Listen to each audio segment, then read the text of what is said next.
अहमदनगर शहरातील सावेडी उपनगरातील किर्लोस्कर कॉलनीमध्ये बन्सी महाराज मिठाईवाले या दालनाचे संचालक धीरज जोशी यांच्यावर 2 अज्ञात हल्लेखोरांकडून प्राणघातक हल्ला झाल्यानंतर या घटनेबाबत बोलताना आमदार संग्राम जगताप हे पोलिसांवर चांगले संतापलेत। राज्यात एवढ्या गंभीर घटना एकीकडे घडत असताना अहमदनगर शहरातही प्राणघातक हल्ला होण्याच्या घटना सर्रास होत आहेत। या घटनेचा मी निषेध करतो। राज्यातील आणि जिल्ह्यातील या गंभीर घटना पाहता पोलिसांची गोपनीय यंत्रणा कमकुवत ठरत आहे असं म्हणावं लागेल। तर अशा प्राणघातक हल्ल्यांमध्ये सामान्य जनता, व्यापारी हे भीती आणि दहशतीखाली जीवन जगतायत। त्यामुळे पोलीस प्रशासन विरोधात एक प्रकारचा असंतोष दिसून येतोय असा आरोप आमदार संग्राम जगताप यांनी केलाय। तसेच वारंवार होणाऱ्या प्राणघातक हल्ल्यांमध्ये वापरले जाणारे गावठी कट्टे येतात तरी कुठून याचा पोलिसांनी शोध घेतला पाहिजे।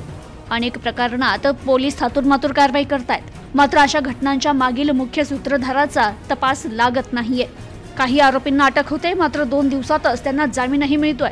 त्यामुळे कुठेतरी पोलीस यंत्रणेवरच प्रश्न उपस्थित होतोय। अहमदनगर शहरासह जिल्ह्यात होणाऱ्या अशा घटनांमुळे पोलिसांनी आता कुठेतरी या वेपन्स अर्थात गावठी कट्टे विक्रीच्या मुळाशी जाणं गरजेचं आहे। पोलिसांकडून धडक कारवाया होणं गरजेचं आहे।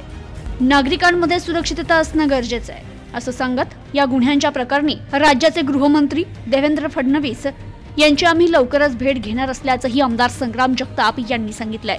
Bureau report, news today 24, Ahmednagar.